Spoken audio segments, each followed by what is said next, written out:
नमस्कार दोस्तों। एक बार फिर से आपका स्वागत है कल्प कैरियर इंस्टीट्यूट के ऑनलाइन प्लेटफॉर्म पे। और आज हम रीड स्पेशल साइंस की सीरीज में 7th क्लास का अपना नेक्स्ट चैप्टर यानी कि 8th चैप्टर समय करने वाले हैं। समय का मापन किस प्रकार किया जाता है। एनसीईआरटी में से अपने उन्हीं इंफॉर्मेशन को उठाएंगे जो अपने काम की हो। कोई भी ऐसा लाइन हो, कोई भी ऐसा पर्सन हो, कुछ भी ऐसा मटेरियल हो जिससे रीट में आने की संभावना 1% भी बनती हो, हम उन सभी को उठा लेंगे। इसके अलावा जितना भी मटेरियल है उसको हम हाथ तक नहीं लगाने वाले। क्या जो एकदम बेसिक्स है, आप लोग ग्रेजुएटेड हैं, आप लोग बैचलर डिग्री कर रखी है आपने, तो जो ऑब्वियस सा जैसे कि 1 घंटे में 60 मिनट होते हैं, 1 मिनट में 60 सेकंड होते हैं, इनको कैसे कन्वर्ट किया जाता है, ये सब बेसिक्स हैं, आपको मालूम है। तो हम केवल उन्हीं इंफॉर्मेशन को उठाएंगे जो अपने काम की हो, जिनको पढ़ने से अपना फायदा होने वाला है। हम बेवजह का टाइम जाया नहीं करने वाले। तो चलिए दोस्तों, लेसन को स्टार्ट करते हैं। और लेसन को स्टार्ट करने से पहले जो स्टडी के रूल है वो सेम रहने वाले हैं। आपको रजिस्टर लेना है, पेन लेना है और साथ के साथ इंपॉर्टेंट इंफॉर्मेशन को राइट डाउन करते चलना है। सेकंड ये दोस्तों कि मैं जो भी डेटा इंफॉर्मेशन रिवाइज कर रहा हूँ, बोल रहा हूँ, आपको भी उसको मेरे साथ साथ बोलना है, रिवाइज करना है ताकि आपके याद रहे। इस प्रकार हम रिवीजन से काफी जल्दी और काफी ज्यादा सक्सेस प्राप्त कर सकते हैं। चलिए दोस्तों, स्टार्ट करते हैं। अपना लेसन है समय एवं गति का मापन। पहले पेज पे नो इंफॉर्मेशन। इस लेसन में काफी कम मटेरियल अपने को मिलने वाला है क्योंकि मोस्टली एकदम भूमिका बनाई जा रही है। आगे जाके ये चैप्टर 9th क्लास में जाके थोड़ा टफ होता है, बाकी भूमिका बनाई जा रही है। यहाँ पहले के टाइम के अंदर घड़ियों में समय या फिर समय को किस प्रकार मापा जाता था, इस प्रकार की जानकारी इस पेज पे अपने को देखने को मिलेगी। धूप घड़ी है। धूप घड़ी में एक इस तरह ऊंचा कोई पिलर बनाया जाता है और उसकी हेल्प से ये जो जो यहाँ छाया यहाँ गिर रही है, ये कितने टाइम में कितनी मूव कर रही है, इसके बेसिस पे टाइम को मापा जाता है। पलवमान पात्र प्रकार, ये अंदर एक कटोरी रखी है, बाहर एक बड़ा पात्र है, इस कटोरी में एक हल्का सा छेद किया होता है। छेद की वजह से पानी इसमें एंटर करता है और धीरे धीरे करता हुआ कहाँ चला जाता है, पानी इसमें भरता हुआ ये पूरा डूब जाता है। एक फिक्स टाइम होता है डूबने का, इसको वापस खाली करके ऊपर रख दिया जाता है ताकि टाइम का मेजरमेंट किया जा सके। बाल्टी के खाली होने का समय फिक्स है, रेत के नीचे आने का समय फिक्स है, ये कब खाली होगा। और इसी तरह मोमबत्ती में जलने का समय भी फिक्स है, ये यहाँ लगा रखे आंकड़े, इसके आधार पर पता कर लिया जाता है। रेत घड़ी वगैरह वगैरह दे रखा है। नेक्स्ट पेज पे अगर हम राजस्थान की बात करें तो राजस्थान के अंदर जंतर मंतर है। टोटल जंतर मंतर 5 जगह है। राजस्थान में जो जंतर मंतर है वो जयपुर में है। और क्या कहानी है, यूनेस्को द्वारा धरोहर घोषित किया गया है। यहाँ में ये नहीं पढ़ना, ये आपके जीके का पोर्शन है। यहाँ ये पढ़ना है कि यहाँ 27 मीटर की एक ऊंची ये जो है, 27 मीटर होने की वजह से ये जहां इसकी छाया गिरती है वो छाया 1 मिलीमीटर स्थानांतरित हो जाती है प्रत्येक सेकंड में, यानी 1 सेकंड में वो 1 मिलीमीटर जाती है। इसका मतलब हम यहाँ 2 सेकंड तक की अल्पावधि मापने के लिए यहाँ इस तरह कुछ ऐसे माप लगाए होते हैं। हम 2 सेकंड तक का भी टाइम यहाँ मेजरमेंट कर सकते हैं। 27 मीटर की इसकी प्रभावी ऊंचाई है, इसके वजह से यहाँ जो गिरता है वहां प्रत्येक सेकंड ये 1 मिलीलीटर आगे बढ़ता है। चलिए दोस्तों, आगे बढ़ते हैं। जितना हमें जानना है उतना ही जानेंगे हम, बेवजह का यहाँ पे कोई अपना ज्ञान बखेरने नहीं बैठे। नेक्स्ट देखिए दोस्तों, अलग अलग समय पर अलग अलग प्रकार से या अलग अलग वैज्ञानिकों ने या अलग अलग विद्वानों ने समय को अपने हिसाब से प्रयास किया है। उन्होंने जैसे सबसे पहले सबसे प्राचीन उल्लेख किसका मिला है, कौटिल्य के अर्थशास्त्र मिला है। वराह बाद में वराहमिहिर ने ऊर्ध्वाधर घड़ी की छाया के पदों में समय मापने की कोशिश की है। जल निष्क्रमण का प्रकार, जल निष्क्रमण बाल्टी आगे नीचे एक पात्र रखा है, हमने देखा था खाली होना, वो जो है उसका अर्थशास्त्र में भी वर्णन मिला है।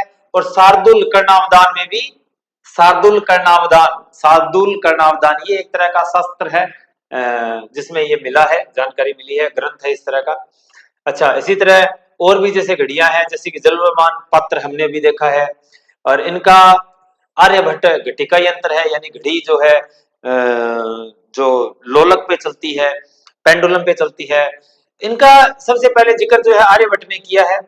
बाकी ये बेसिक चीजें हैं, यहां से रोचक तथ्य है इसलिए हमने देख लिया, बाकी यहां से बहुत ही कम चीजें पूछी जाती है। नेक्स्ट पेज पे चलते हैं।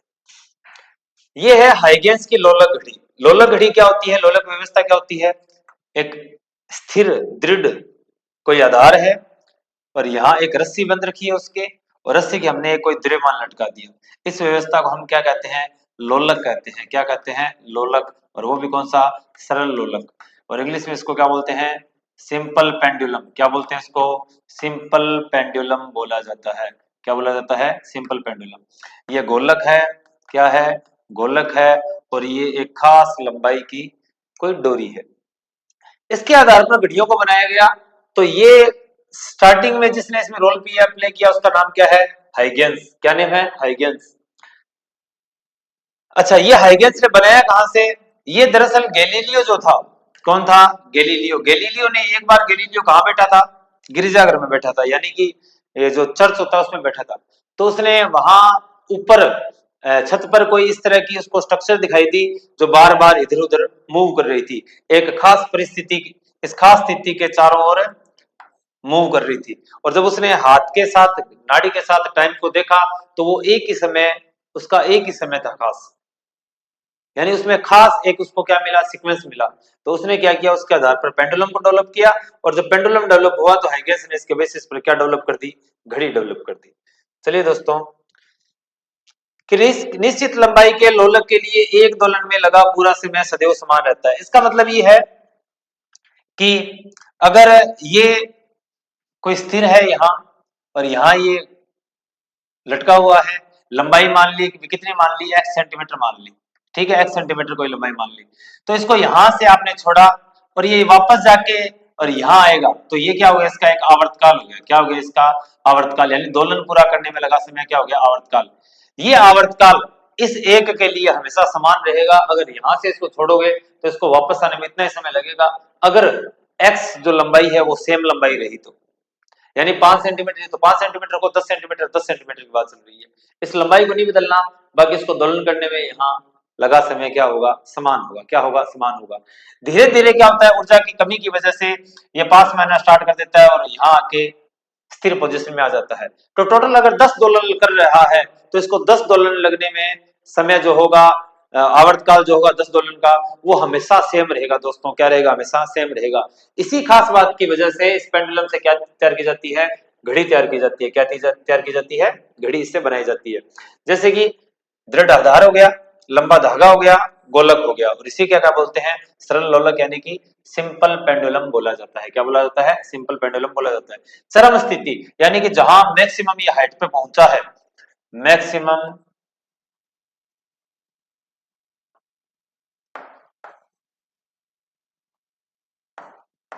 हाइट पे जहां पहुंचा है, यही क्या है? इसकी चरम स्थिति है। चलिए दोस्तों,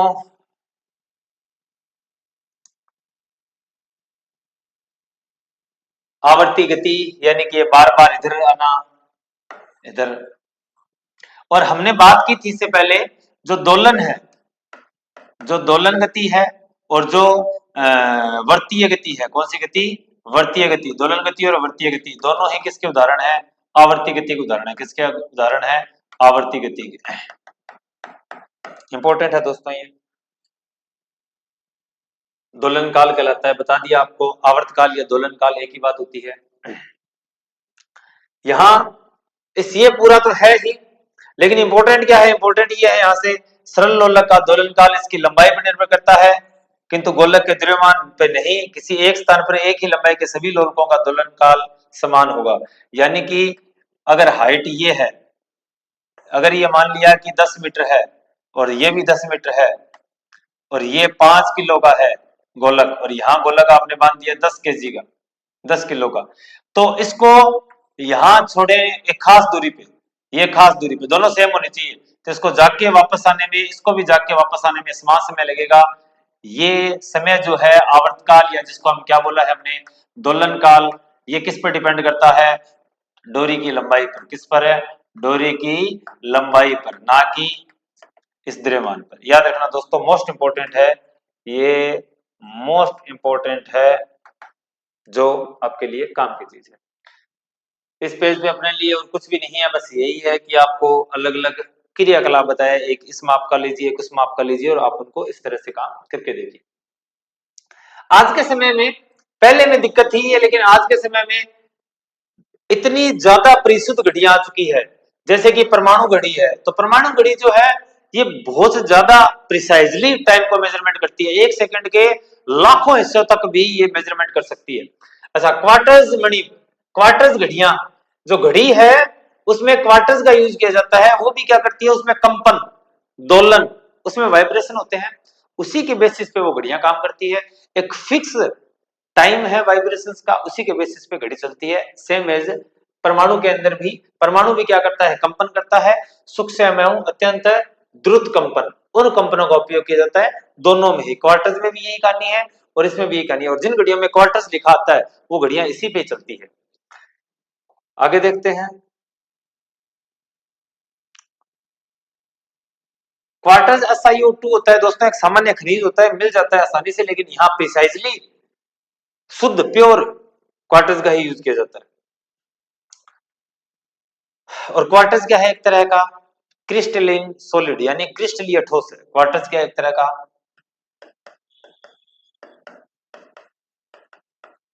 क्रिस्टलीय ठोस, और क्रिस्टलीय का मतलब क्या होता है, एक स्पेसिफिक स्ट्रक्चर मिलती है, continuously regular pattern of specific arrangement, उसे क्या बोलते हैं हम, क्रिस्टलीय बोलेंगे उसे। अच्छा, मात्रक कैसे लिखेंगे, मात्रक छोटे अक्षरों से लिखते हैं। सेकंड का संकेत क्या है, अस है। मिनट का संकेत क्या है, अम्माइन, मिनट है। और घंटे का संकेत क्या है, अच है। ये ही संकेत है, अगर आपने कैपिटल एस ई सी लिखा तो ये इसका संकेत गलत है। लिखा हुआ है यहाँ क्लियर एनसीईआरटी में, अपनी तरफ से नहीं बता रहा आपको, आप देख सकते हैं ये सामने। मिनट अच भी छोटे अक्षरों से ही लिखे जाएंगे, इनके संकेत भी छोटे अक्षरों से ही लिखे जाएंगे। अगर स्टार्टिंग में आ जाए, इसका कहने का मतलब ये भी है कि अगर किसी सेंटेंस के स्टार्टिंग में आ रहे हैं, जैसे मिनट इज लार्जेस्ट, तो ये हम बढ़ा जाएगा। जनरली आप किसी का आगे लिखो जैसे 27 मिनट, तो ये 24 सेकंड टू आर, तो आप ऐसे लिखो। इनके बीच में जगह भी इतनी रहनी चाहिए, कम से कम एक लेटर, एक कैरेक्टर आसानी से आ सके। नेक्स्ट पेज पे चलते हैं दोस्तों। पहले की बात है, बनाया गया था एक कोई घटिका यंत्र घड़ी है, जिसमें क्या था, 24 मिनट लगते थे भरने और डूबने में वो, ठीक है, 24 मिनट लगते थे। तो उन्होंने क्या किया कि 24 घंटे के दिन को 60 समान घंटियों में डिवाइड कर दिया, 24 मिनट एक में, तो 60 से मल्टीप्लाई करोगे तो क्या आ जाएगा अपने पास, 24 घंटे आ जाएंगे। तो इन्होंने 60 डिवाइड कर दिया था, 60 घंटे में 60 बार करेंगे तो एक दिन पूरा निकल जाएगा, और मालूम चल जाएगा शाम का कौन सा समय है, रात का कौन सा पहर चल रहा है, दिन का कौन सा पहर चल रहा है, ये सब इससे मालूम चल जाता है। विज्ञान और समाज, विज्ञान में भी आज के टाइम में समय को मापने के लिए काफी ज्यादा डेवलपमेंट हो चुके हैं। परमाणु घड़ी मैंने आपको बताया था, क्वार्टर्स भी इसी का एक उदाहरण है, टेक्नोलॉजी का ही। लेकिन इसके बाद अब भी ऐसी ऐसी चीजें, जैसे कि दौड़ प्रतियोगिताओं में विजेता सुनिश्चित करने के लिए हजारवें भाग मिली सेकंड तक से ही माप लेते हैं। ईसीजी जो मशीन हृदय के स्पंदन मापती है, हृदय के वाइब्रेशन मापने का काम करती है, वो जो है ये मिली सेकंड में हुए चेंज भी क्या कर लेती है, डिटेक्ट कर लेती है। अच्छा, कंप्यूटर में जो है माइक्रो सेकंड 1 लाख के 10वें भाग तक भी डिटेल से या अच्छे ढंग से उसके बारे में जानकारी ली जा सकती है। धीमा या तेज होना, ये हम आगे बढ़ेंगे। इस लेसन में कोई खास इतनी ज्यादा जानकारी नहीं है। चाल दोस्तों, चाल मतलब ये तो आपको सभी को बेसिक सा मालूम ही है।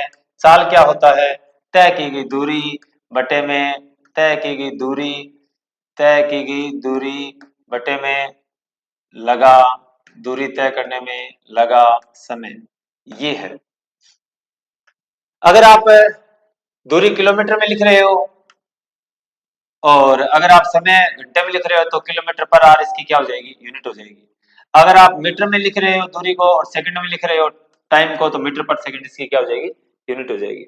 इसका सही मात्रक है मीटर प्रति सेकंड, यह सही मात्रक है, क्योंकि दूरी का सही मात्रक मीटर और समय का सही मात्रक सेकंड। समय का सही मात्रक याद रखना, समय का अस्थायी मात्रक, समय का अस्थायी मात्रक क्या है, सेकंड है। क्या है, सेकंड है। चलिए दोस्तों, हम बढ़ते हैं आगे। इस पेज पे हमारे लिए और कुछ भी नहीं है, हम कर चुके हैं इस पेज पे। कौन तेज चल रहा है, कौन धीमा चल रहा है, यहाँ एक क्वेश्चन है, किलोमीटर पर आवर में भी व्यक्त किया जा सकता है। स्वाति का विद्यालय उसके घर से 3.6 किलोमीटर की दूरी पर है। साइकिल चलाकर वो अपने घर से विद्यालय तक 15 मिनट में आ जाती है। उसकी साइकिल की दूरी को मीटर प्रति सेकंड में व्यक्त करो। तो सिली मिस्टेक्स नहीं करनी, हमें क्या करना है, हमें ढंग से देख के क्वेश्चन को आगे बढ़ना है। कैसे कि हमें अगर किलोमीटर में ये गिवन है 3.6 किलोमीटर में गिवन है और डिवाइड बाय, हमें चाल बतानी है। क्या बतानी है? चाल। तो चाल का सूत्र होता है दूरी बटे समय, दूरी बटे समय, और दूरी कितनी है 3.6 किलोमीटर, और समय कितना है 15 मिनट है। लेकिन जो मात्रक हमें यूज करना है, जो आंसर के टाइम में, वो करना है मीटर पर सेकंड। तो इसको मीटर में कन्वर्ट कर दो, इसको सेकंड में कन्वर्ट कर दो। अगर 3.6 किलोमीटर को हमने मीटर में कन्वर्ट किया तो किससे डिवाइड मल्टीप्लाई कर दो? 1000 से। किलोमीटर को 1000 से मल्टीप्लाई करने में मीटर में कन्वर्ट हो जाएगा। और मिनट है, मिनट को किससे मल्टीप्लाई करूं? 60 से मल्टीप्लाई करूं तो किस में कन्वर्ट हो जाएगा? सेकंड में। ये सेकंड बन गई, ये मिनट बन गया, बस ये सॉरी मीटर बन गया। अब हम कर सकते हैं, पॉइंट हटाया, यहाँ क्या लग गया? 10 लग गया। ठीक है, और 6 को 6 से, 6 को 10 से, 1 0 1 0 1 0 1 0। ठीक है, और 5 3 15, 5 2 10, 6 2 12, 12 बटे 3, 3 चौके 12, 4 मीटर प्रति सेकंड। बस आपको इतना ही काम करना है, इसने वैसे ही कर रखा है। ये कैंसिल वगैरह आप कर सकते हैं खुद, ये कैंसिल की कहानी नहीं है। ठीक है, चलिए दोस्तों नेक्स्ट, मैं ये बस आपको बताना चाह रहा हूं, इसको सोल्व करके इसलिए बताया कि आपको सिली मिस्टेक्स नहीं करनी। जो हम जल्दबाजी में गलतियां करते हैं हो ही जाती है। चाल संबंध क्या है? क्रॉस मल्टीप्लाई कर देना। अभी स्पीड जो है वो क्या है? डिस्टेंस अपॉन टाइम है। अगर यहाँ से आप टाइम निकालेंगे तो क्या आ जाएगा? डिस्टेंस अपॉन स्पीड आ जाएगी। अगर यहाँ से आप क्या निकालना चाहते हैं? डिस्टेंस निकालना चाहते हैं तो स्पीड इनटू टाइम आ जाएगा। यूनिट सेम यूज करनी है सारी चीजें। क्या यूनिट क्या करनी है? यूनिट सेम यूज करनी है, और कोई खास नहीं है। राघव एक बस में बैठकर निकट के शहर जा रहा है और बस लगातार 50 किलोमीटर पर आवर की स्पीड से चल रही है। उसको शहर पहुंचने में 2 घंटे लगते हैं। तो शहर कितनी दूरी पे? तो 50 गुणा 2, 100 किलोमीटर। अगर यूनिट में है तो किलोमीटर दूर है। यानी इस लेसन में काफी कम इंपॉर्टेंट है अपने लिए, बाकी तो 7th क्लास वालों के लिए तो बहुत है। औसत चाल क्या है? औसत चाल क्या होती है कि जैसे यहां से जैसे हम यहाँ रावतसर से हनुमानगढ़ जा रहे हैं, तो जब मैं यहां से निकलूंगा, यहां से जैसे मान लिया कि मैं 1 घंटे के अंदर हनुमानगढ़ पहुंच गया। कितने घंटे में? 1 घंटे में हनुमानगढ़ पहुंच गया। तो मतलब दूरी कितनी है? 40 किलोमीटर की। इसका मतलब मैं 40 किलोमीटर पर आवर की स्पीड से मूव किया मैंने। आप यही कहोगे कि स्पीड कितनी रही? 40 किलोमीटर पर आवर की स्पीड रही। क्या ये सच है? क्या नहीं है सच? क्या हमेशा 40 किलोमीटर की? नहीं। मैं यहां से निकला तो स्टार्टिंग में मेरी स्पीड कम थी, 40 से भी कम थी। फिर मैंने सीधी रोड मिली मेरे को, मैंने स्पीड थोड़ी तेज कर ली गाड़ी की। फिर टर्न आया, मैंने स्लो कर ली। फिर खाली सड़क मिली, मैंने फास्ट कर ली। फिर कहीं वापस टर्न आए, मार्केट आया, स्लो करनी पड़ी। 40 से भी काफी स्लो करनी पड़ी। ऑल ओवर जो स्पीड है, अगर आप यहाँ से वहां हनुमानगढ़ तक की ऑल ओवर स्पीड कह रहे हो एक वर्ड में, तो ये कह देते हैं कि भाई 40 की स्पीड से गए।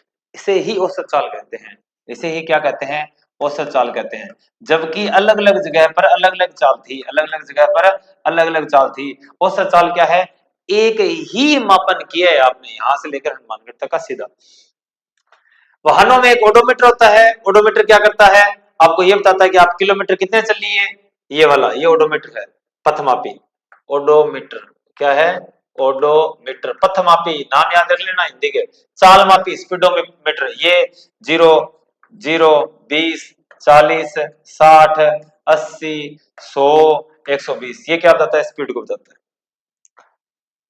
एक सुई इधर उधर होती रहती है।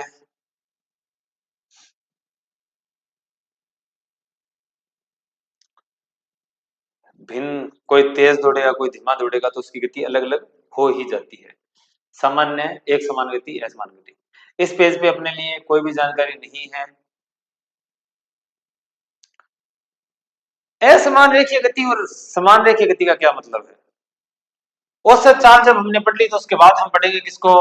समान गति, एक समान गति, या फिर एक समान गति, या फिर असमान गति, या फिर असमान गति। इन दो को पढ़ेंगे। एक समान गति क्या है? देखो,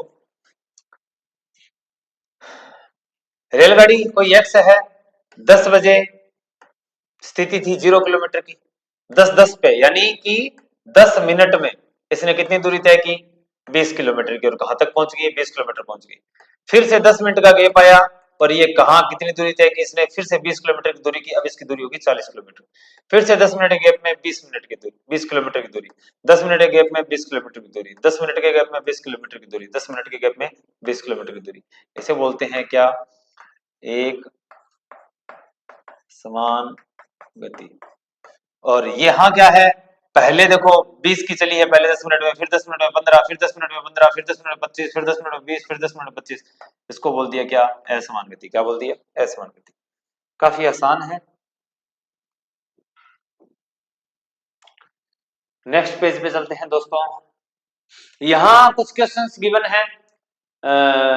एक समान की गति आदर्श अवधारणा है, होता नहीं है ऐसा। एक समान गति से चलना, लगातार चलना संभव नहीं होता, क्योंकि मोड़ भी आएंगे, ब्रेकर भी आएंगे, सारी चीजें आएंगी, तो गाड़ी को स्लो करना पड़ेगा, तेज करना पड़ेगा, सारा कुछ करना पड़ेगा। क्वेश्चन है कुछ, उस कार की चाल का परिकलन कीजिए, 10 सेकंड में 150 मीटर चलती है, किलोमीटर पर आवर में अपने को क्या करना है, व्यक्त करना है। 150 मीटर कितने सेकंड में, 10 सेकंड में। अब सेकंड को किसमें बदल दो, घंटे में बदल दो। घंटे में बदलना है तो किससे भाग देना पड़ेगा, 3600 से भाग देना पड़ेगा। और मीटर को किसमें बदलना है, किलोमीटर में, तो किससे भाग देना पड़ेगा, 1000 से। तो ऑल ओवर क्या आ जाएगा, 150 बटे 1000 गुणा 10, और यहाँ आ जाएगा 3600। ये काफी इजी है। एक धावक जो है 50 सेकंड में 400 मीटर की दूरी करता है, और दूसरा धावक है यही दूरी 45 सेकंड में। चाल अधिक कितनी है, किसकी कितनी है, 400 बटे 50, 400 बटे 45। एक रेलगाड़ी 25 मीटर पर सेकंड की चाल चलती है और 360 किलोमीटर की दूरी तय करती है। दूरी तय करने में कितना समय लगेगा। 25 मीटर पर सेकंड है, ये किलोमीटर है, या फिर तो आप इसको मीटर में बदलो। अगर मीटर में बदलेंगे तो क्या कर देंगे, 1000 से गुणा कर देंगे, और फिर इसको क्या कर देंगे, गुणा कर देंगे, भाग दे देंगे 25 से। लेकिन उत्तर किस में आएगा, सेकंड में आएगा। किस में आएगा उत्तर, सेकंड में आएगा, याद रखना। सेम क्वेश्चन है, आप इनको पॉज करके आप इनको करके देखें, और अगर आपको कोई क्वेश्चन नहीं आ रहा है तो आप मेरे से पूछ सकते हैं, या फिर जिसमें कोई डाउट हो। बाकी आएंगे आप सभी को, आपको आ ही जाएंगे सारे क्वेश्चन। कोई कार अपनी यात्रा के पहले मिनट में 60, दूसरे में 70, तीसरे 50 मिनट दूरी करती है, क्या एक समान है, क्या नहीं एक समान नहीं है। उससे चाल ज्ञात करनी है। क्या करनी है, उससे चाल ज्ञात करनी है। उससे चाल एक में 60 चल रही है, दूसरे में 70 चल रहा है, तीसरे घंटे में 50 किलोमीटर चल रहा है। टोटल कर लो, 60 और 70 130, 130 और 50 180, 3 घंटे में चल रहा है, तो इसका मतलब 180 बटे 180 बटे 180 बटे 3, इसका मतलब 60 किलोमीटर पर आवर की स्पीड इसकी औसत एवरेज स्पीड है। यहाँ एक क्वेश्चन नीचे और गिवन है जो ठीक ठाक लग रहा है मेरे को देखने से। तो कोई वाहन एक सरल रेखा निर्देश गतिमान है, 2 किलोमीटर की दूरी तय करता है। पहले 500 मीटर या 10 मीटर सेकंड की चाल चलता है, अगले 500 मीटर या 5 सेकंड की चाल चलता है। शेष बची दूरी कितनी चाल चलना चाहिए इसकी पूरी यात्रा 200 सेकंड समाप्त हो जाए। ये आप खुद करेंगे, ये आपको खुद करना है। यहां लास्ट पेज है, कुछ भी नहीं है। कोई क्वेश्चन अगर आप देखना चाहते हैं तो देख लीजिए, बाकी यहाँ है नहीं कुछ भी। समय का प्रारंभ ब्रह्मांड के सर्जन के साथ ही हो गया था, बाद में ऐसे किया गया, बाद में वैसे किया गया। ये हमारे रीट मैथ्स में नहीं पूछा जाने वाला। तो दोस्तों समय और गति का मापन हम कर चुके हैं। थोड़ी सी जानकारी है, लेकिन फिर भी इसमें 2 या 4 लाइन तो फिर भी लिखी गई। जैसे कि लोलक का जो आवर्त काल है, दोलन काल है, वो उसके गोलक के द्रव्यमान पर निर्भर नहीं करता, वो उस डोरी की लंबाई पर निर्भर करेगा। इस तरह की कुछ ना कुछ तो इंपॉर्टेंट डेटा अपने को मिल ही जाएगा, जो रीड मेंस के भी इंपॉर्टेंट है, और यहीं से क्वेश्चन पूछे जाते हैं। इस बात को ध्यान रख लेना। तो चलिए दोस्तों, चैनल को लाइक कीजिएगा, शेयर कीजिएगा, सब्सक्राइब कीजिएगा, और आपका बहुत बहुत धन्यवाद जो आपने हमारा यहाँ तक साथ दिया। जय श्री राम।